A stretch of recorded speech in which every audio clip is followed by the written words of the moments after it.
स्वागत है आप सभी का। कच्चा चिट्ठा देख रहे हैं आप, मैं हूं आपके साथ मोनिका ठाकुर। और कच्चा चिट्ठा में आज सबसे पहले बात करने जा रहे हैं पुतिन की एक ऐसी चाल की जिसके बाद यूक्रेन अब चारों खाने चित हो रहा है, या यूं कह सकते हैं कि पुतिन ने युद्ध क्षेत्र में बाजी कैसे पलट दी है, ये आपको बताएंगे। रूस यूक्रेन जंग को 900 से ज्यादा दिन हो चुके हैं। यूक्रेन पिछले 2 हफ्ते से यह दावा कर रहा है कि उसने रूस के बहुत बड़े हिस्से पर कब्जा कर लिया है, लेकिन इधर पुतिन ने एक ऐसा मास्टर स्ट्रोक चल दिया है जिसके बाद से ज़ेलेंस्की और बाइडेन सर पकड़कर बैठ गए। पुतिन ने एक बार फिर से हारी बाजी जीतना शुरू कर दिया है।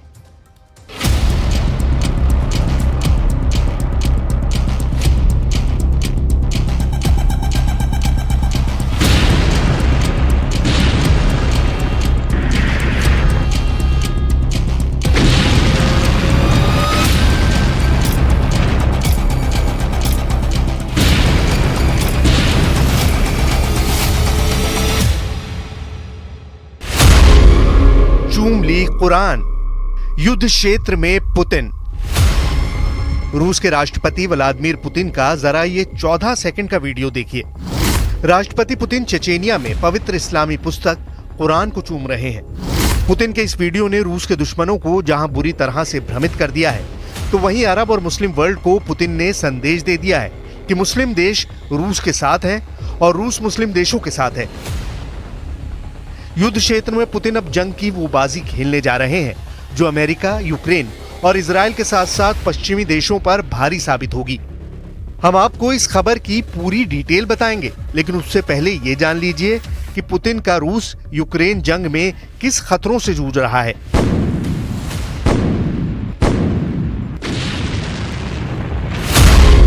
तबाह होगा यूक्रेन, पुतिन के साथ मुस्लिम वर्ल्ड। मुस्लिम देशों से पुतिन की नजदीकियां किसी से छिपी नहीं है। रूस के साथ चेचेनिया के लड़ाके जंग में जमकर यूक्रेन पर हमला कर रहे हैं। खासतौर से कमांडर रमजान कादिरव के इशारे पर यूक्रेन पर भीषण हमले हो रहे हैं। लेकिन रूस यूक्रेन जंग के 900 दिन बाद अचानक यूक्रेन ने पिछले 2 सप्ताह में रूस के 1263 वर्ग किलोमीटर इलाके पर कब्जा कर लिया। यूक्रेनी सेना का दावा है कि उसने रूस के अब तक 6 लाख से ज्यादा सैनिकों को मार डाला है। ज़ेलेंस्की लगातार टॉप कमांडरों के साथ मीटिंग कर रहे हैं और दावा कर रहे हैं कि रूस के कुर्स्क पर पूरी तरह से यूक्रेन का कब्जा हो चुका है।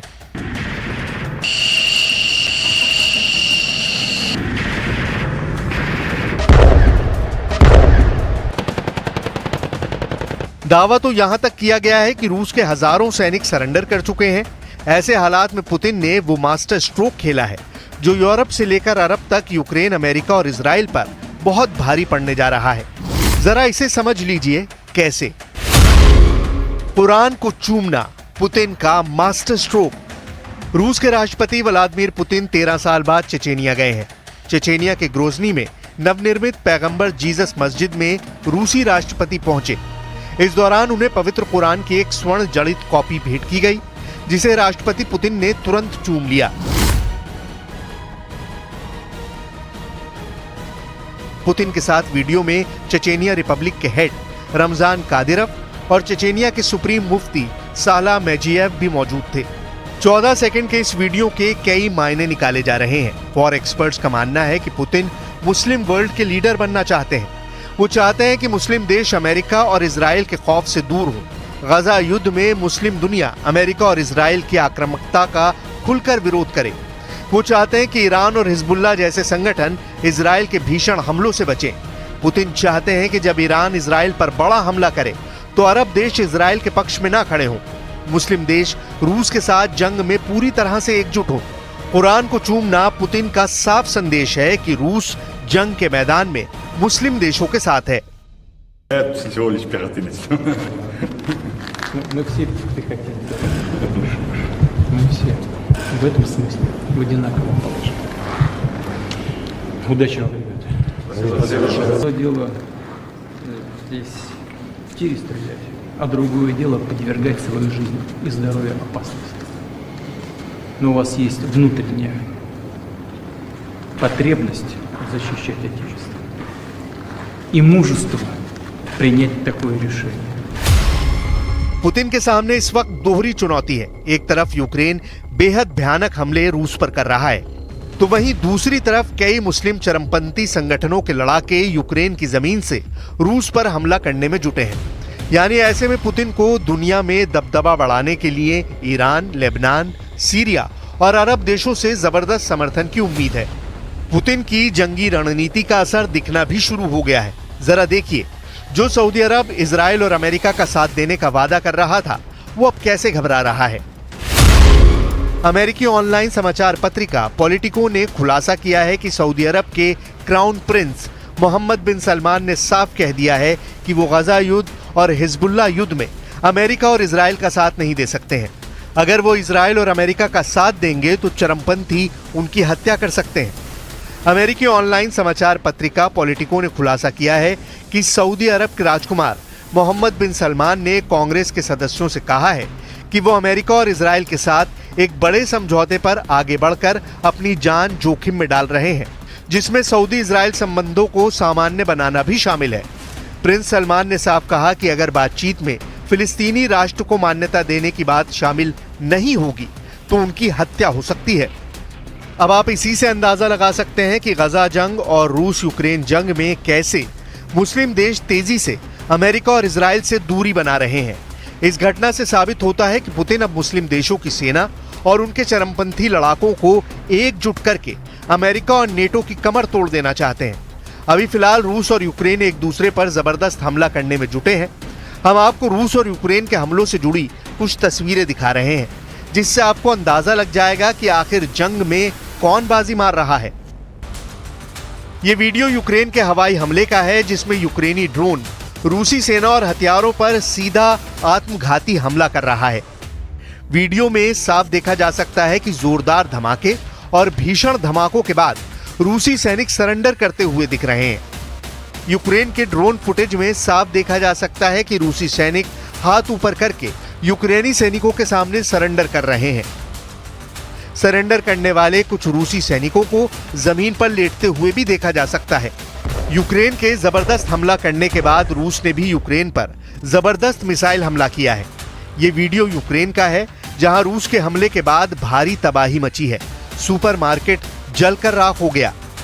रूस के कुर्स्क ओब्लास्ट में भयंकर हवाई हमला करते यूक्रेनी फाइटर जेट ने रूसी सेना में हड़कंप मचा दिया है। वहीं दूसरी तरफ भारत के प्रधानमंत्री नरेंद्र मोदी इस कोशिश में है कि किसी तरह से जंग को रोका जा सके। पोलैंड और यूक्रेन के दौरे के बाद पीएम मोदी के दौरे का क्या असर होता है, ये तो वक्त बताएगा। लेकिन भारत चाहता है कि जंग किसी समस्या का समाधान नहीं है। प्रधानमंत्री का संदेश तो सीधा है कि भाई आप लोगों को डायलॉग और डिप्लोमेसी के जरिए सुलझाना चाहिए इस बात को। शांति के अलावा और कोई विकल्प नहीं है। यही एक सबसे बड़ा मैसेज है। इधर अगस्त के 2 हफ्तों में रूसी सेना पर जिस तरह से यूक्रेनी सेना ने हमला किया है, उसमें यूक्रेनी सेना ने अपने लड़ाकू विमानों का जमकर इस्तेमाल किया है।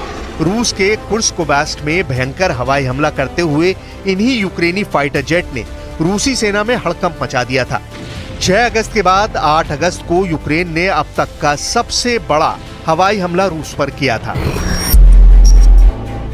पहली बार यूक्रेन ने अपनी हवाई ताकत से रूस को करारा जवाब दिया था। यूक्रेनी सेना के दावों के मुताबिक उसकी ड्रोन और मिसाइल ब्रिगेड ने रूस के लिपियस के एयरबेस को उड़ाया था। यूक्रेन के भीषण ड्रोन और मिसाइल हमलों में लिपियस एयरबेस को भारी नुकसान हुआ था। रिपोर्ट्स में दावा किया गया है कि यूक्रेन के हवाई हमले में रूस के लिपियस के एयरबेस पर मौजूद दर्जन भर से ज्यादा फाइटर जेट तबाह हुए, जबकि कई हेलीकॉप्टर भी ध्वस्त हुए। हैरानी की बात तो ये कि यूक्रेन ने ड्रोन हमला 300 किलोमीटर दूर से किया था।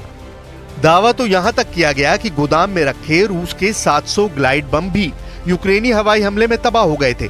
700 ग्लाइड बम तबाह होने से रूस के लिपियस के एयरबेस में इतना जबरदस्त नुकसान हुआ कि पुतिन की आंखों में खून के आंसू आ गए। Довели, що в будь-якій ситуації ми, українці, здатні досягати своїх завдань, здатні захищати свої інтереси та свою незалежність. हार कर भी जीत रहा है रूस। क्या हार कर भी जीत रहा है रूस? इस दावे में दम इसलिए नजर आ रहा है क्योंकि रूसी सेना ने पिछले 48 घंटे में यूक्रेनी सेना पर भीषण हमले शुरू कर दिए हैं। ये वीडियो फुटेज रूस के चेचन गणराज्य के नेता रमजान कादिरोव ने जारी किया था, जिसमें दावा किया गया है कि रूस ने अपने कुर्स्क इलाके में यूक्रेनी सैनिकों को बुरी तरह से मारा है।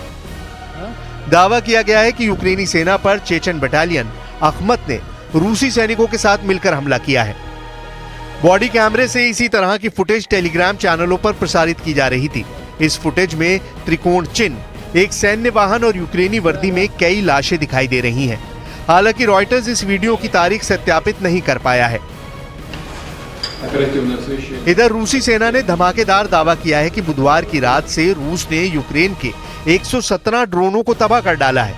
इसमें से ज्यादातर कुर्स्क, वोरिनिश, बेलगोरोड और निज़नी नोवगोरोड क्षेत्रों में यूक्रेनी ड्रोन मारे गए हैं।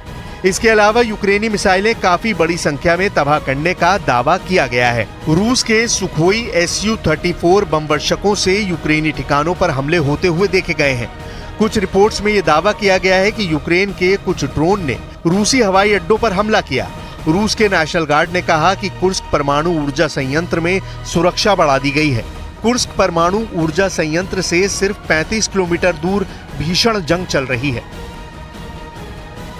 हालांकि अभी तक यही लग रहा था कि यूक्रेन रूस को जंग में आसानी से हरा सकता है, लेकिन एक और मोर्चे पर लड़ाई शुरू करने से यूक्रेन की सेना बढ़ गई है। इससे यूक्रेन की अपनी रक्षा करने की क्षमता पर असर पड़ने लगा है।